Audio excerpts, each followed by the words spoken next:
The topic of discussion is library finance. Introduction. Finance plays a significant role in the organization and administration of a library.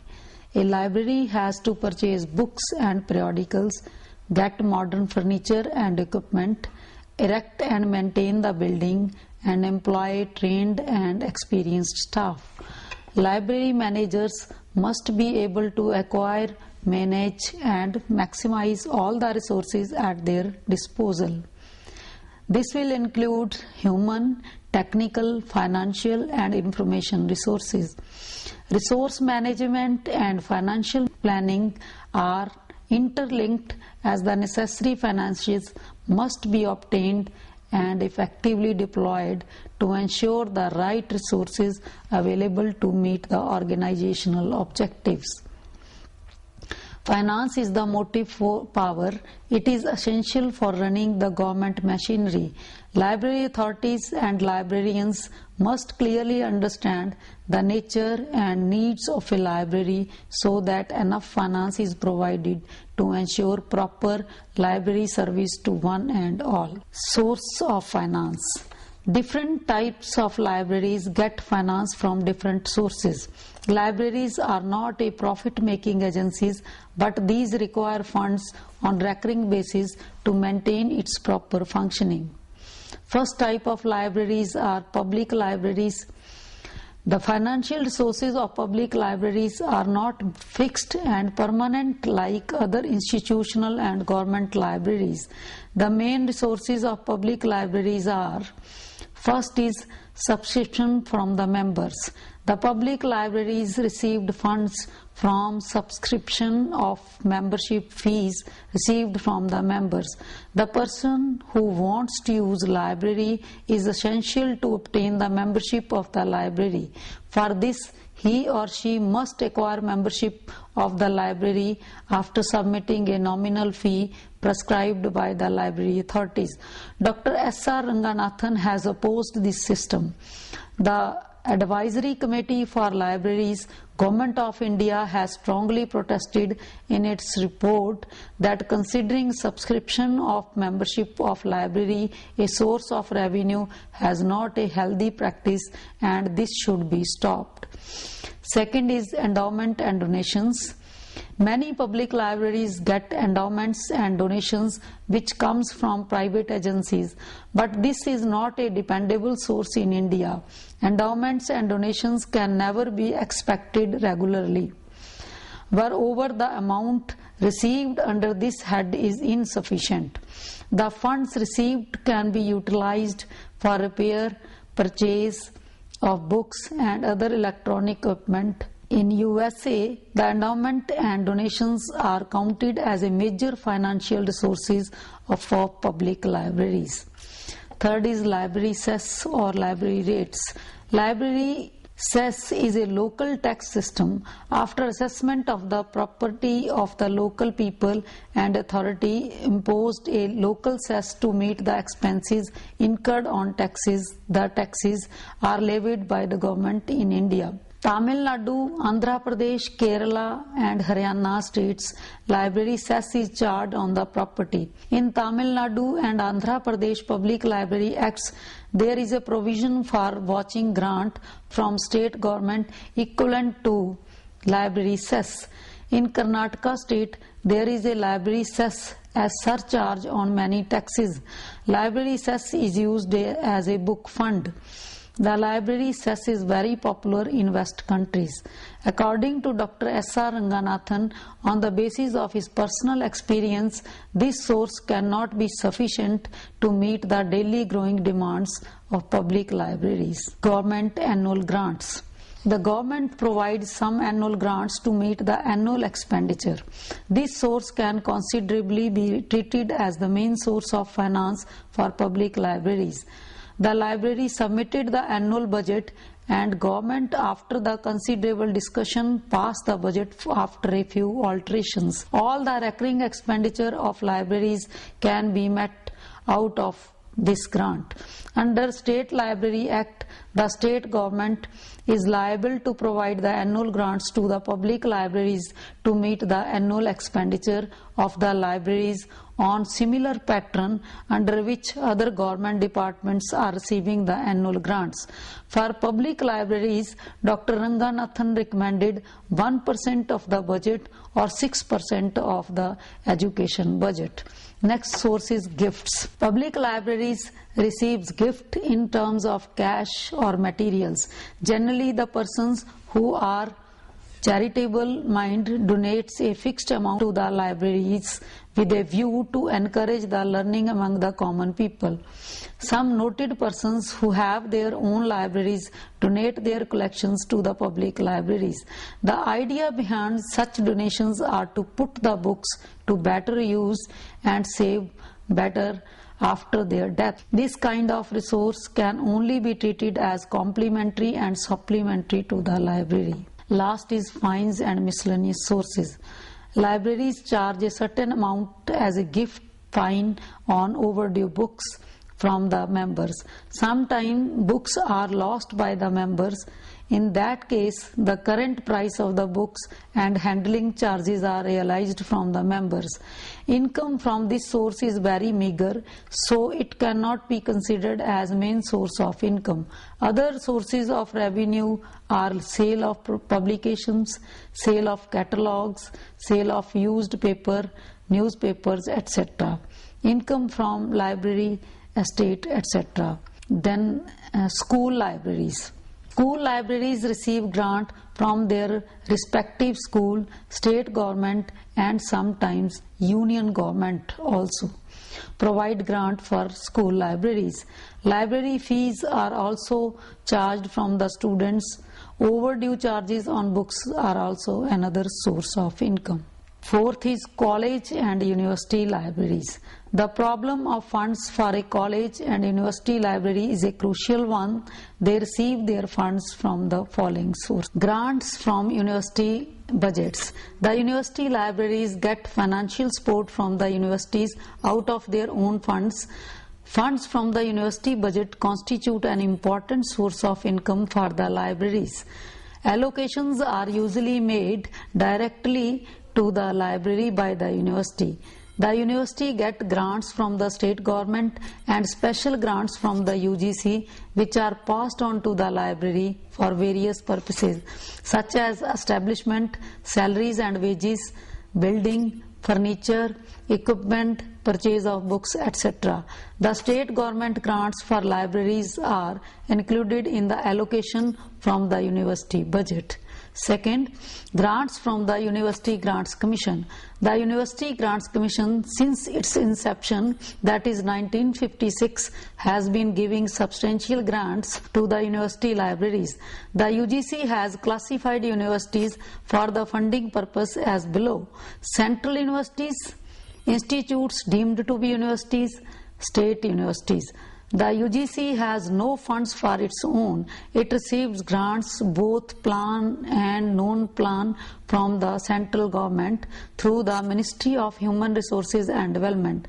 The UGC Act empowers the Commission to allocate and disperse full maintenance and development grants to all central universities, state universities and some of the institutions who have been accorded the status of deemed universities. College and other institutions of higher education receive support from the plan grants for development scheme. The UGC grants are mainly of three types: recurring, non-recurring and ad hoc grants. Recurring grants are given for the purpose of purchase of books and periodicals, maintenance of regular services by employing permanent and regular staff. Non-recurring grants, specific purposes, for example, construction of library building, purchase of furniture and equipment, automation, and some time for the special collections in the university libraries. UGC has helped almost all the Indian universities to erect their buildings by providing 2/3 of the total approved cost of the library building. Ad hoc grants. Sometimes on the recommendations of the visiting committee of the UGC provides ad hoc grants for special purchases. They are extended as and when they are felt necessary. Third, endowment and gifts. Endowment funds are another source of income to the libraries. They may be general or specially designated for a specific purpose.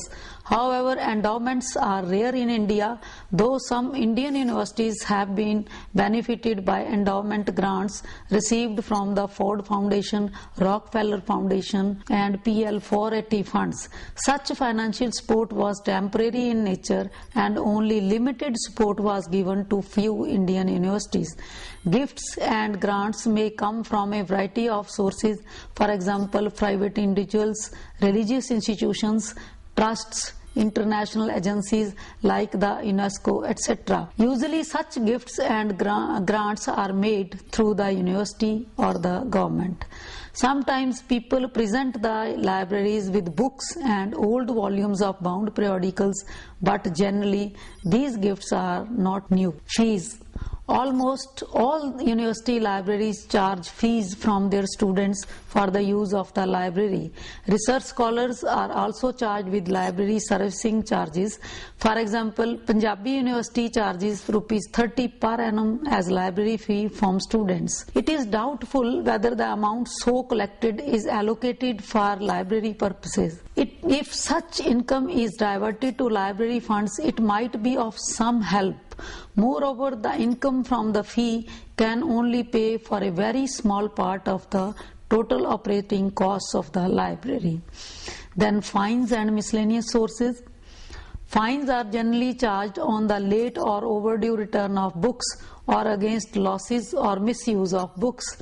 They cannot be considered as a source of income because they are not meant for the purpose, and their primary aim is to compel the user to return the books borrowed from the library in time and not to damage it or lose it in transit or at its home. Other source of income in the library is from Xerox services, sale of used papers, newspapers, catalogs, etc. Income from these sources form a negligible portion of the total income of the library. Next is method of financial estimation. For smooth running of an institution in a developed economic system, it is essential that there should be a permanent source of income, and amount of finance should be determined on the basis of proportional principle.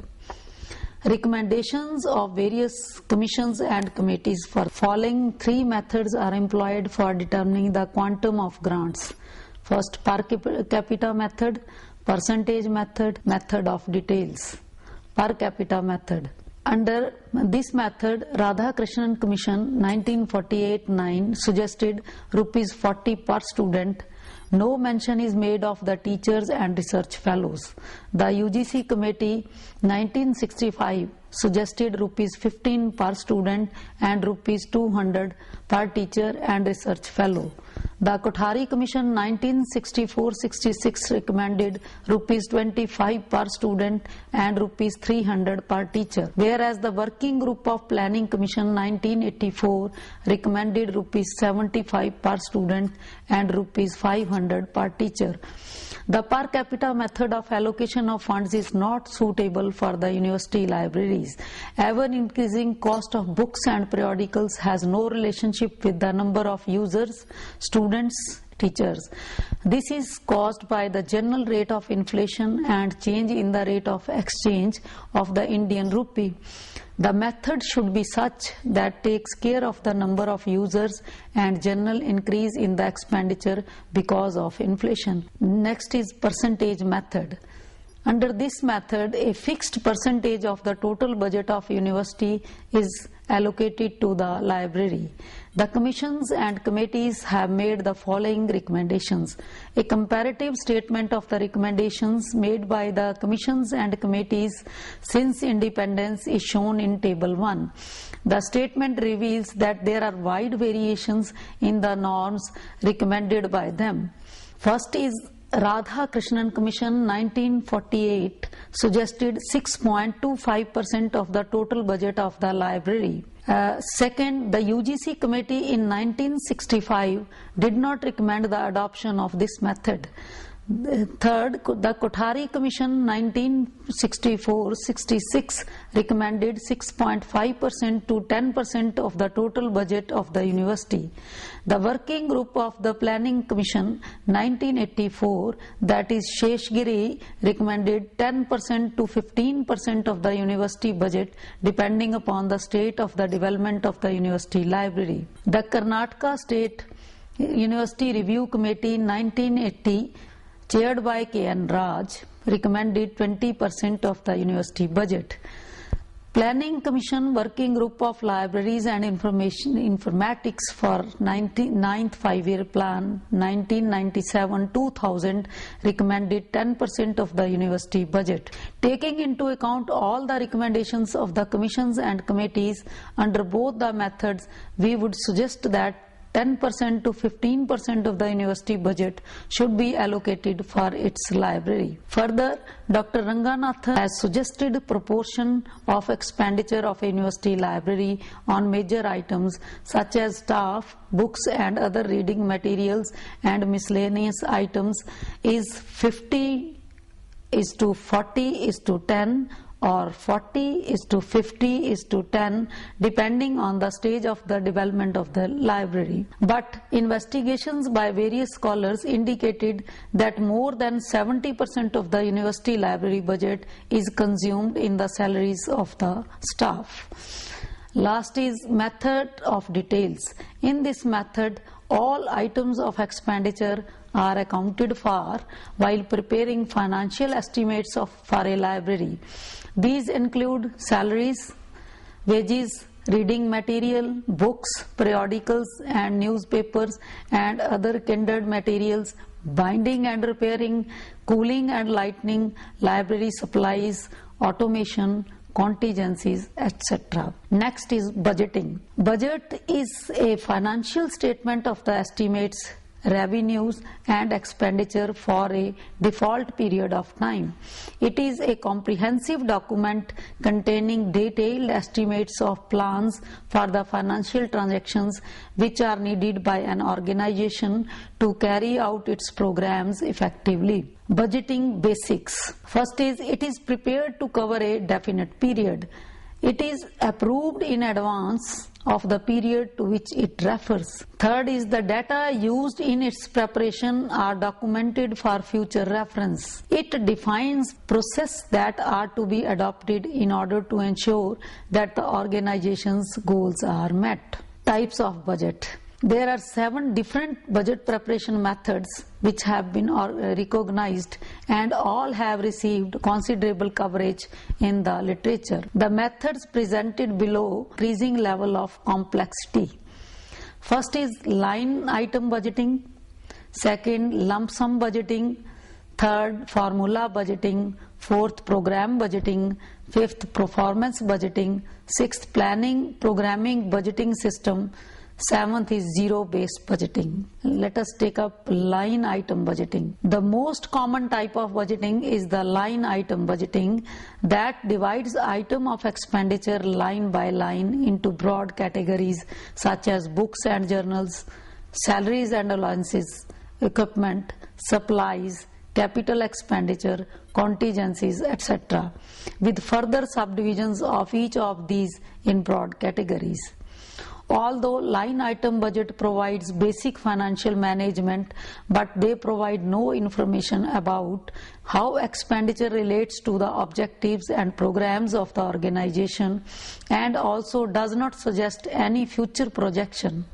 This budget is also inflexible in the sense that funds earmarked for a particular item cannot be spent for any other purpose. That is